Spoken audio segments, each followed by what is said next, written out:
Muy buenas noches, queridos amigos. Aquí nos encontramos en el tercer programa de Economía al Cuadrado. ¿Qué tal, Diego? ¿Cómo estás? ¿Qué tal? ¿Cómo andas, Javier? Hoy es un programa que se lo dedicamos a un muy prestigioso colega, el doctor Sebastián Galiani. Alto funcionario del gobierno, ¿no? Y el vice de Duhovne. Y sí, le vamos a dedicar la última parte del programa, desafortunadamente, el econoburro de la semana.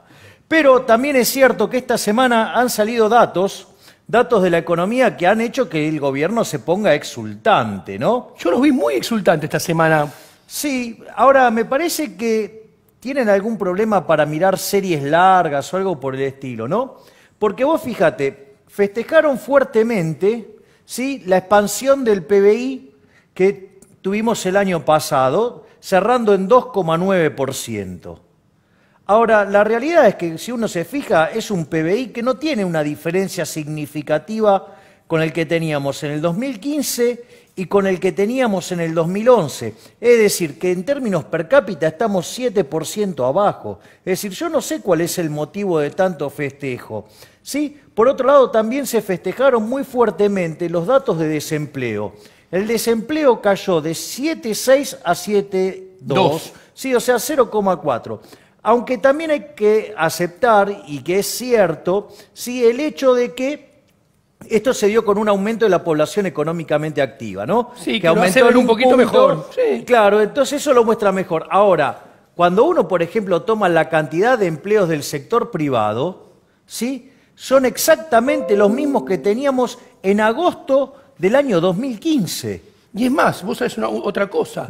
Lo que aumentó de empleo, aumentó monotributo social, o sea, sí, aumentó lo de menor calidad. O sea, el aumento está sustentado en lo de menor calidad. Sí, exacto, digamos. Entonces, la verdad es que se los ve muy exultantes, es como que están con una cuestión así de ansiedad por mostrar buenos datos. Y la otra pregunta es, si los datos son tan buenos, ¿por qué entonces continuamente tratan de apretar al presidente del Banco Central para que baje la tasa? ¿No será porque se están desacelerando? ¿No será porque aplica ese chiste de los microeconomistas que se encuentra uno con el otro y dice, che, ¿cómo está tu mujer? Y el otro dice, ¿comparado con qué? ¿No? O sea, claramente, digamos, o sea, lo que está mostrando es un rebote. A ver, señores del gobierno, digo, dejen de pensar como keynesianos brutos, ¿sí? El crecimiento se genera por acumulación de capital. La acumulación de capital obedece a 4 fuentes. Por un lado está lo que tiene que ver con el capital físico.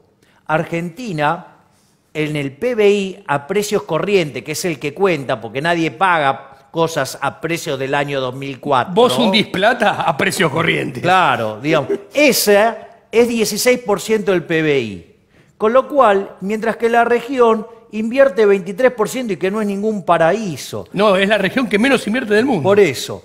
Después, por ejemplo, la inversión directa extranjera es, en el promedio de la región es 3,5, en Argentina es 0,4. ¿No se dan cuenta que nadie invierte porque no se puede ganar plata? Después tenemos la cuestión del capital humano.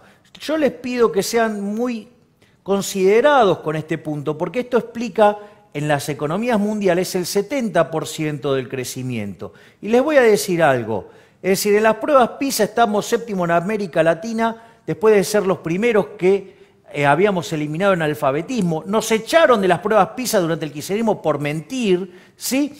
Y además les digo algo, el capital humano no es solamente la educación, también es lo que tiene que ver con la alimentación y el estado de salud.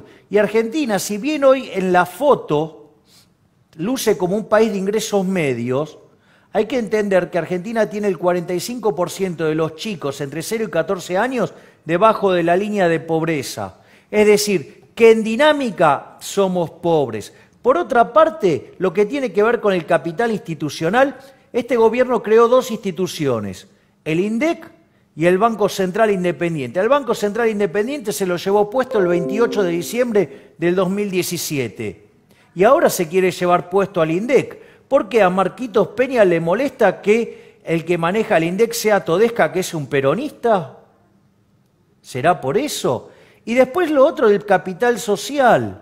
O sea, este gobierno no para de acrecentar la grieta Entonces, muchachos, no parece que haya verdaderas fuentes genuinas que expliquen el crecimiento. Lo que pasa es que, claro, como ustedes son keynesianos, digamos, se enamoraron de una recta de regresión que les da una tendencia del 3,5 y creen que porque hicieron esa recta, digamos, todos los años se va a repetir ese número.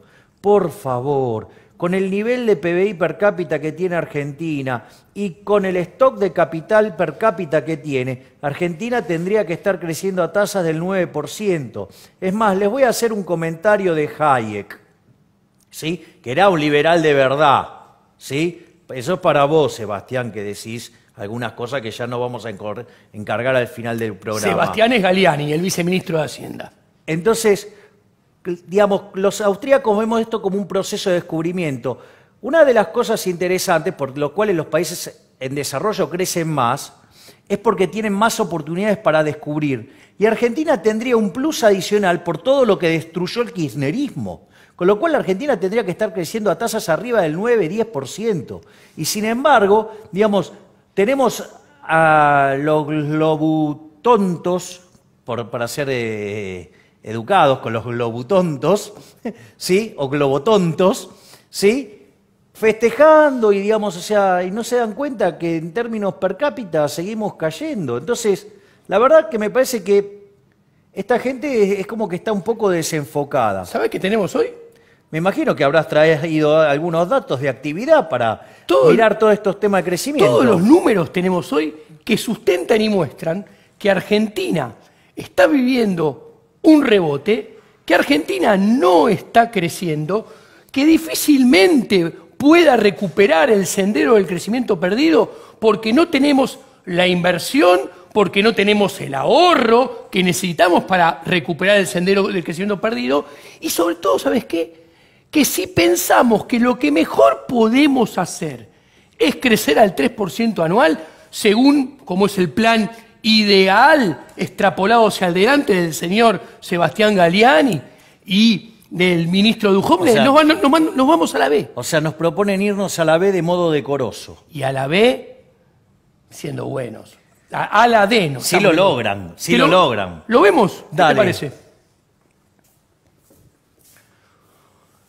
Bueno, acá tenemos el primer gráfico, Javier. Mirá, acá tenemos en celeste el PBI desestacionalizado para poder hacer comparaciones todo a lo largo del tiempo. El año pasado Es el dato más alto de la serie. cerró acá. Claro. Mirá, en 6 años crecimos casi nada. O sea, el gobierno está festejando que el PBI a final del 2017 es apenas un poquito superior al del final del 2011. O sea, estamos perdiendo exactamente 6 años punta a punta. Y como verás, acá están los famosos 4 trimestres de variaciones positivas que ahora vamos a ver y entender por qué. Son solamente variaciones positivas, porque como bien explicaste, una cosa es un aumento del nivel de actividad, que es una variación positiva del PBI, y otra cosa muy diferente es el crecimiento económico. Diré, pasemos al segundo gráfico, por favor, que este segundo gráfico es muy interesante porque nos va a mostrar lo mismo, pero en términos anuales. Y acá viene el segundo punto de festejo de este gobierno. ¿Cuál es? ¿Qué venía pasando? Teníamos años electorales impares en los cuales se forzaba la máquina de manera artificial y el PBI variaba tenuamente en forma positiva 2,4, 2,7, 2,9. Pero ¿qué pasa? Como se forzaba la máquina artificialmente con gasto público incentivando la demanda, se pagaban los platos rotos al año siguiente, el año par, menos 1,0, menos 2,5, menos 1,8. Atenti, este número cambió. Mágicamente se decreció menos en el 2006, nos enteramos antes de ayer. Esto era menos 2,3 y ahora es menos 1,8. Dato al margen, ¿no? ¿Y qué festeja el gobierno? Que por primera vez en muchos años vamos a tener 2 años consecutivos con variaciones positivas del PBI, a fuerza de anabólicos. Claro. Que es la deuda. Guarda, porque cualquier deportista sabe que los anabólicos te dan resultado en el corto plazo, pero te agrandan la factura en el largo. No, pero a ver, según Marcos Peña, en el largo plazo estamos todos muertos. Es más, ¿sabes qué? Me imagino que como a la muchacha de la propaganda de Quiero, Sí. creo que se llama Paola Barrientos, algo así, como le pegaron un boleo, digo, debe ser que se va a ir a trabajar con Marquitos Peña para meterle anabólico a la demanda agregada. Bueno, vos dijiste algo muy interesante, una frase de tu amigo Keynes, en el largo plazo estamos todos muertos. ¿Saben por qué? Porque viven aplicando políticas de corto no sustentables tratando de fogonear la demanda agregada. Pasemos a la siguiente, diré. Pero esta es la verdad de la milanesa. Y acá empezamos a ver la diferencia entre un aumento del nivel de actividad que puede surgir exclusivamente porque se prenden las máquinas que estaban apagadas y al empleado que lo tenías tomando mate le dijiste, che, levantate un poquito y prende la máquina.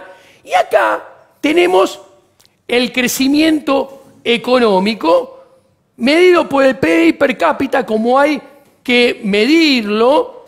A ver, dile si podemos ver la filimina un poquito más chiquita para que se vean los títulos y la parte superior de la filimina. Acá la tenemos en forma completa.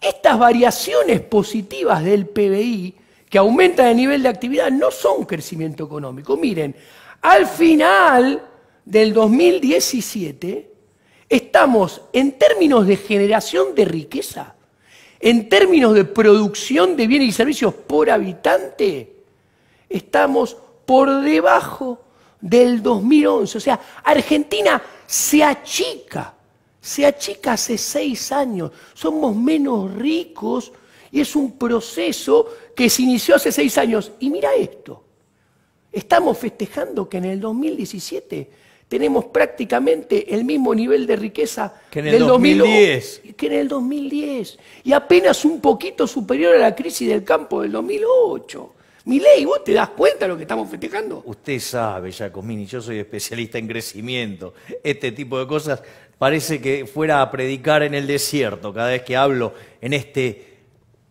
mar de keynesianos. Entonces, este es el punto. Audiencia, crecimiento es PBI per cápita. No es variación positiva del PBI. Pasemos a la siguiente. Diré. ¿Y por qué no crecemos, Milei? ¿Y por qué no invertimos? Y no invertimos porque no ahorramos. ¿Y quién es el máximo desahorrador de la economía? El Estado. Miremos esto, lo que vos dijiste. Acá tenemos la inversión en Argentina. ¿Cuándo se deja de crecer? ¿Cuándo se deja de invertir? La inversión cae a 15, 14% del PBI en la medida de, o acompañando que el aumento del déficit fiscal. Aumenta el déficit fiscal, eso es desahorro, y la inversión se paga con ahorro. Entonces, si hay déficit, hay desahorro.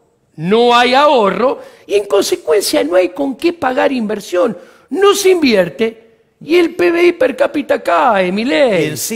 Y encima, 2 cosas. Acá hay 2 temas graves. Una es que nosotros tenemos un bruto déficit de cuenta corriente, cerca de los 5 puntos del PBI. Exacto. Y no tiene una contrapartida fuerte en términos de inversión. Eso verdaderamente es complicado.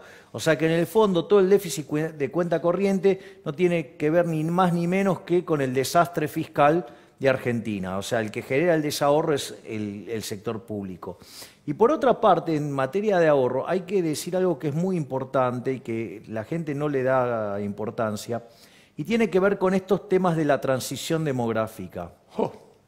O sea, hay un proceso que se llama transición demográfica, y en ese comportamiento que va teniendo la población a lo largo del tiempo, hay un indicador que se llama tasa de dependencia, que es la cantidad de niños y adultos mayores sobre el total de la población económicamente activa.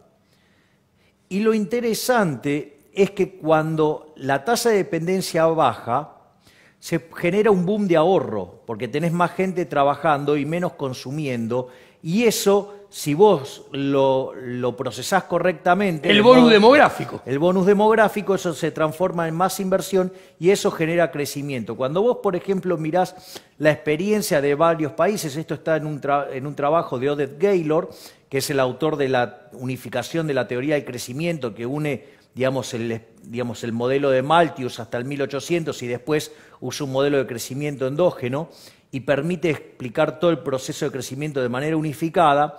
Una de las cosas que él menciona que es muy importante es el tema de la transición demográfica y cómo eso además impacta sobre la acumulación de capital humano y cómo también impacta sobre el ahorro y la acumulación de capital físico. Nosotros en este momento, si no fuera por el nefasto sector público que desahorra tanto, el sector privado estaría ahorrando 50%. Es decir, Argentina tendría que estar creciendo a tasas del 10% piso, ¿sí? ¿Y por qué no crecemos a eso? Porque hay alguien que se consume el ahorro. Se llama Estado. Estado que el señor Marcos Piña no quiere reducir. Te voy a mostrar dos cosas. Ahora, Dire, ponga el siguiente gráfico. Inmediatamente te muestro quién desahorra. Dale. Y después te voy a mostrar, ¿sabes qué? Más adelante, cómo dilapidamos el bonus demográfico. Me encantó. Mirá, ¿acá qué tenemos? Acá tenemos el ahorro que Argentina posee para pagar inversión. Argentina tiene una inversión del 15% del PBI porque solo ahorra 14.8% del PBI. ¿Por qué? Por culpa del sector público. Mira, contabilizando el déficit, si no estuviera, o casualidad, tendríamos un ahorro del 22-23%, que es lo que necesitaríamos como mínimo para que Argentina pudiese tener la inversión que nos permitiría despegar y volver a crecer y recuperar el sendero del crecimiento perdido. ¿Por qué no lo tenemos, Milei? Porque el Estado desahorra todo esto. Sí, es más, no es trivial tampoco el tamaño del Estado, porque si vos achicás el tamaño del Estado y entonces vos estarías redistribuyendo hacia los que producen y ahorran, en lugar de que lo tengan los parásitos inútiles que despilfarran, eso también generaría un mayor crecimiento. Bueno, Milei, tenemos un gasto público del 44% del PBI, que es 13 puntos porcentuales, más alto que el promedio de la región, y entre 15 y 16 puntos porcentuales de los países que más crecen en la región, que son Chile, Perú y Colombia, que ahora lo vamos a ver más adelante. Pasemos al siguiente gráfico, que hacia esa sección vamos, Javier, mirá. Entonces, ¿cuál es el punto? Que el plan o el supuesto plan económico, que no es eso, el deseo, mejor dicho, de crecer a un ritmo de 3 puntos de variación positiva del PBI anual, nos llevaría a final del 2019... Pero como haciendo una regresión y estirándola para adelante no se crece... Sí, pero este gráfico no lo miraron, Yo creo que no lo miraron. No, pero que no, a ver, porque ellos pareciera que hicieron una regresión y tiraron ese número para adelante. Bueno. Que no funciona así el crecimiento. No, pero imagínate que... funciona, como digo yo, que funciona acumulando capital físico, humano, institucional y social. Funciona como vos decís, pero imagínate que viene... No estamos jodidos. No, por eso, pero imagínate que viene una hada madrina de Walt Disney con una varita mágica y dice, Didi va Didibun. Señores, le sale el Excel que inventaron y el PBI se expande al 3% todos los años. El PBI per cápita, el día que se va Macri, en el 2019, cierra a estos niveles, bien por debajo del 2011, o sea, 8 años perdidos. ¿Qué quiero transmitir? Que crecer al 3%, este es el primer paso que podemos ver, que es mandarnos a la B, porque no alcanza. Bueno, de hecho, Argentina, para hacer la convergencia, y si eso fuera plano, siempre constante, tendría que crecer 4,2 per cápita. Bueno, te voy a llevar hacia eso, Milei. A ver. Diré, la próxima, por favor. ¿Qué nos vamos a encontrar? Argentina viene perdiendo el tiempo hace mucho tiempo. Miren, desde 1998 al 2016, el PBI per cápita de Argentina creció el 16%, mientras que en Chile aumentó el 62%, en la región el 53%, y en Colombia y en Perú creció al 64%. ¿Qué quiere decir? Que estamos creciendo 4 veces menos que nuestros vecinos, Milei. Entonces, expandirnos al 3% no sirve para nada. Y ahora mirá la siguiente filimina que va a poner el director, porque es más contundente todavía. ¿Qué nos muestra esto? Esto es, ¿qué pasa si crecemos, si por arte de magia viene la hada madrina de vuelta y dice, mira, Argentina va a crecer al 3% hasta el 2038. Todos los años al 3%. Y los otros países de la región van a seguir creciendo como vienen creciendo hasta ahora. ¿Qué nos encontramos? Chile en azul cada vez nos saca más. Atenti, la Alianza del Pacífico, o sea, Perú y Colombia, alrededor del 2024-2023 nos pasan como alambre caído.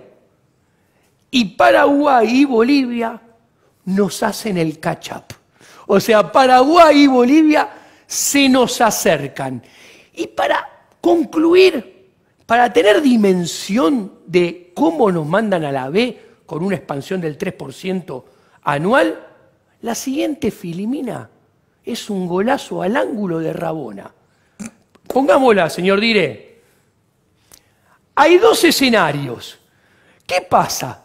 Imagínense, Argentina creciendo, el PBI expandiéndose al 5%, el primer caso, al 5% el primer caso y el segundo al 6%. Si crecemos al 6%, alcanzamos a Chile, o sea, si crecemos al doble de lo que planea crecer el gobierno en su acto de deseo, en su Excel, al doble, alcanzamos a Chile en el 2037. No los subestimes, no digas Excel. Ellos deben usar el Stata. Sos ácido, Milei, ¿eh? No sé por qué, digo, solamente estoy hablando de un programa econométrico que usan los econometristas de mayor calibre. Bueno, guarda que el viceministro de Hacienda es una reconocidísima figura de la econometría a nivel mundial y es muy sabido eso. No, eso es verdad, digamos, es uno de los tipos que de econometría más saben en el planeta, eso es cierto. Por eso. Profesionalmente es un hombre reconocido en todos lados. Y si se expande al 5%, 5%, alcanzamos a Chile en el 2052, Milei. Señores, audiencia, ¿ustedes se dan cuenta que Argentina necesita que su PBI se expanda a un ritmo del 5 o 6%? No al 3%, y para eso necesitamos inversión, necesitamos ahorro, y para que haya ahorro que se traduzca en inversión, tiene que haber mucho menos Estado. Bueno, pero a ver, al señor Marcos Peña le gustan los keynesianos y ellos creen que aumentando el consumo se crece, ¿no? O sea, digo, jamás vieron cómo es la lógica de Robinson Crusoe, ¿no? Porque Robinson Crusoe, digamos, a ver, Marquito, si vos te disfrazás de Robinson Crusoe y te vas a la isla y querés consumir, me parece que con arena y agua salada no vas a ir muy bien, ¿sí?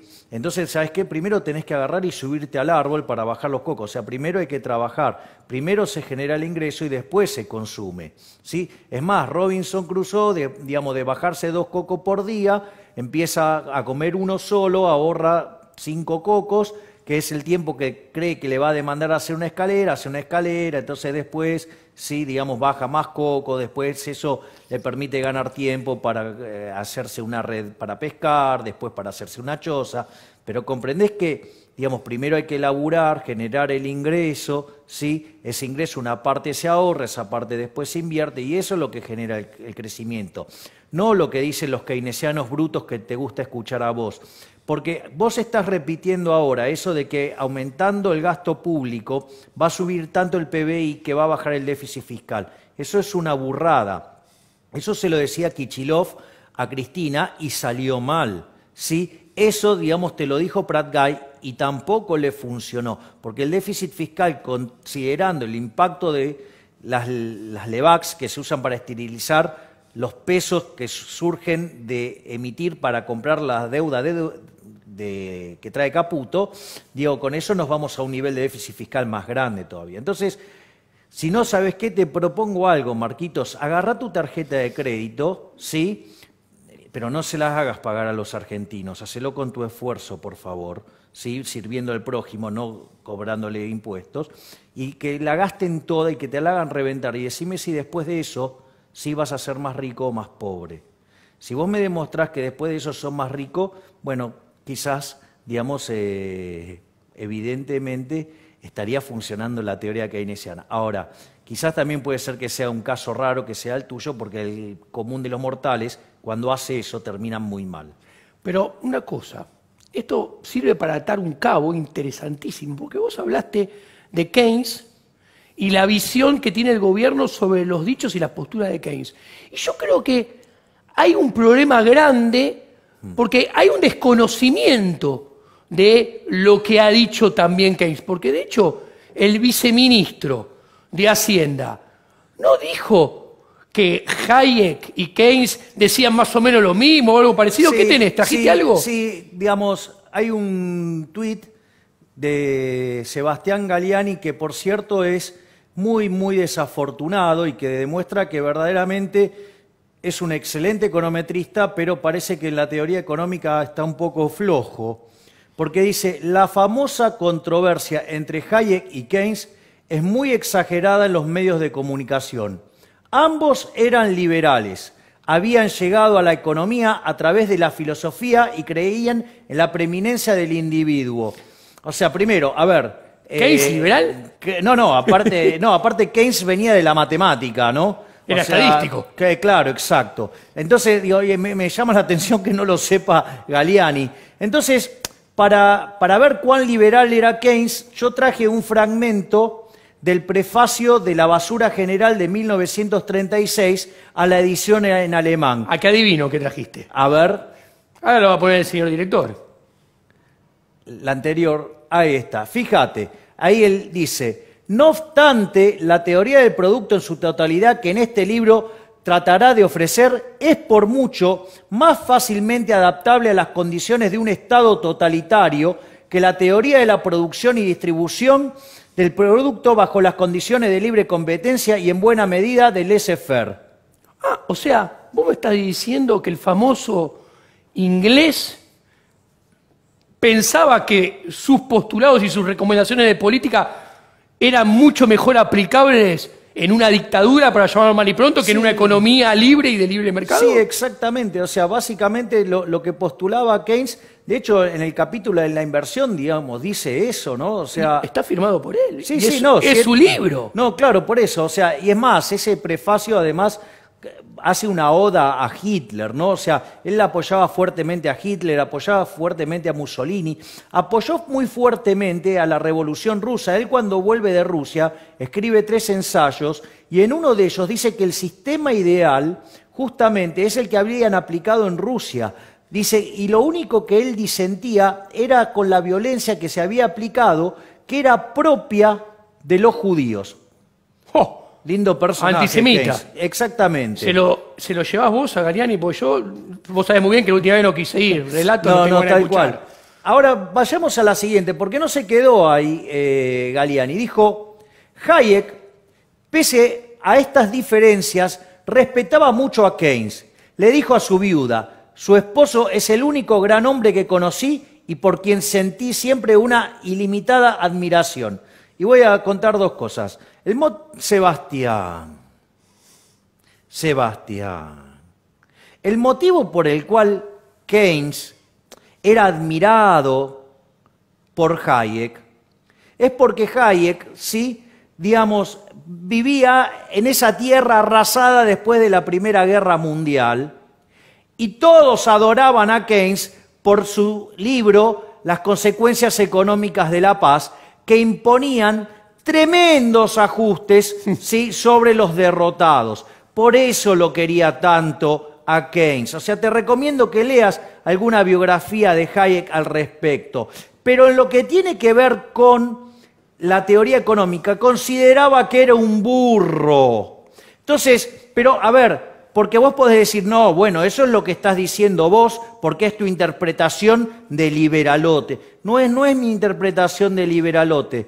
si le parece al director, vamos a ir a las palabras de Hayek. Por Hayek. Claro, sobre Keynes. Desmintiendo a Galliani. Claro, o sea, digo, entre lo que dice Galliani sobre qué piensa Keynes o qué piensa Hayek y lo que efectivamente dice Hayek, yo estoy tentado a quedarme con lo que dice Hayek sobre Keynes. Lo más curioso es que hay un abismo de diferencia. A ver, diré.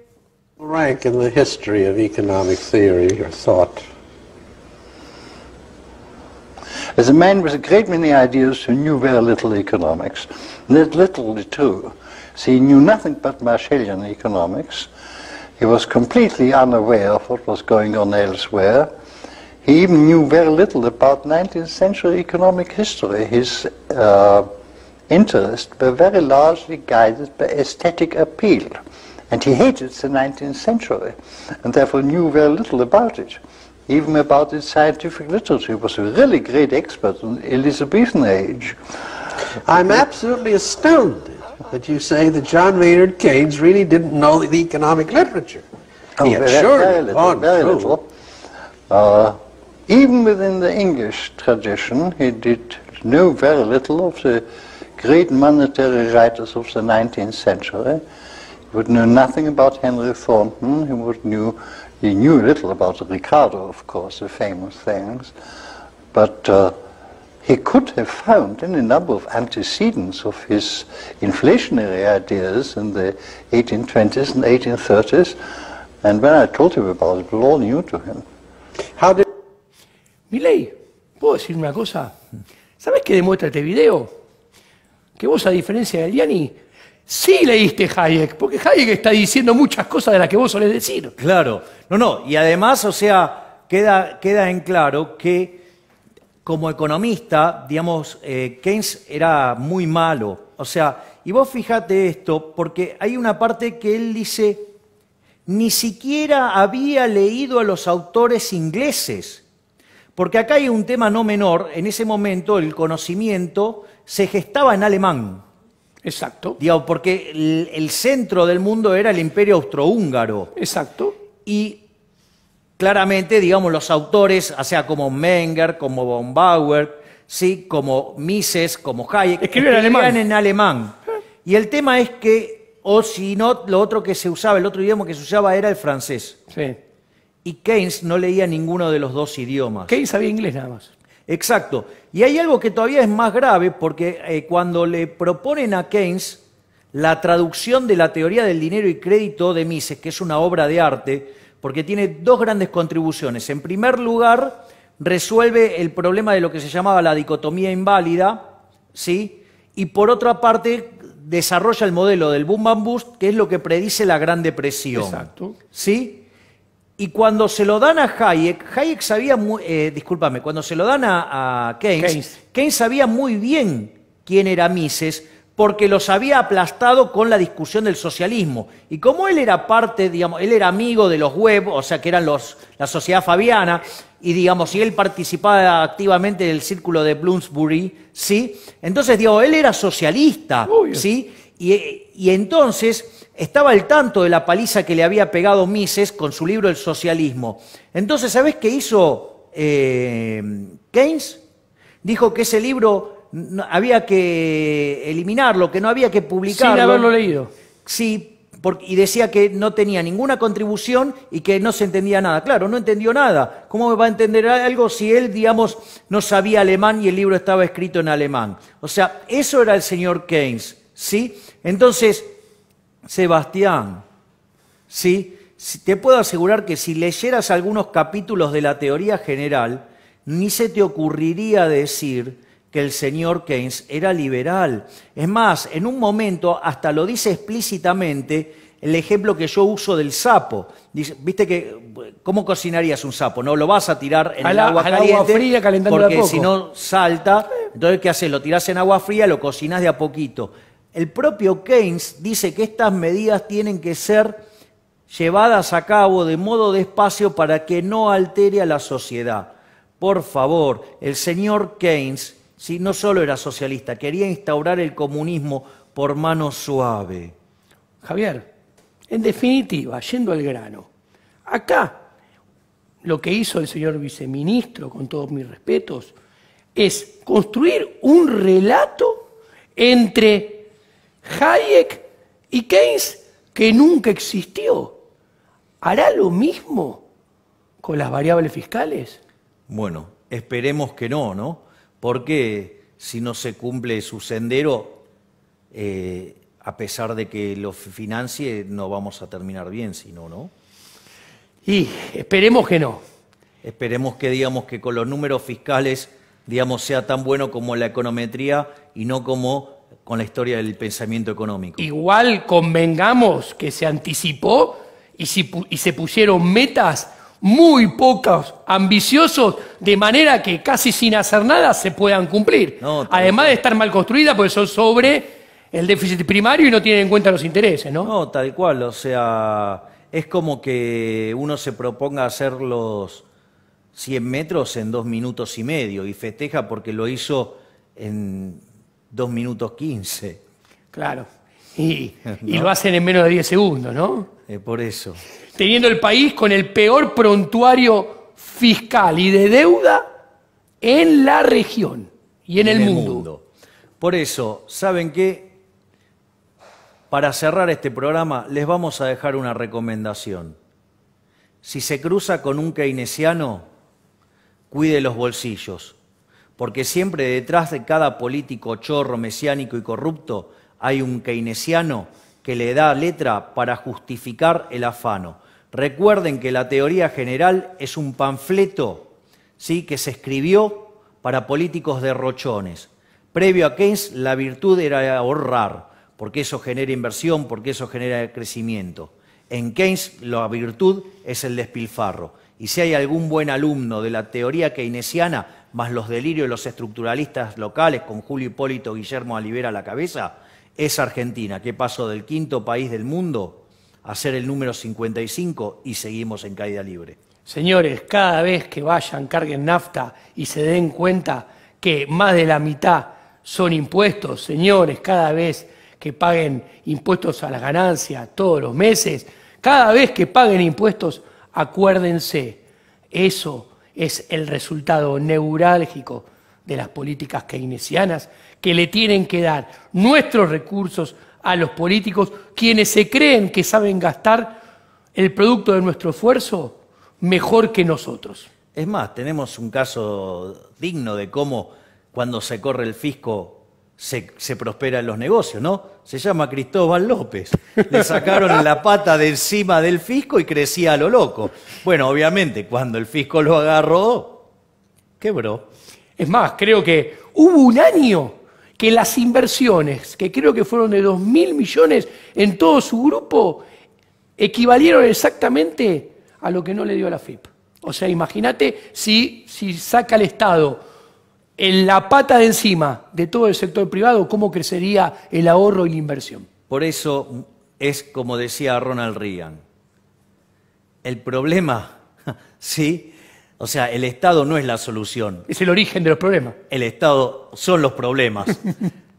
Ha sido un placer enorme estar de nuevo con ustedes. Los vemos la próxima semana. Muchas gracias por acompañarnos. Javier, un placer como siempre. Hasta la próxima semana.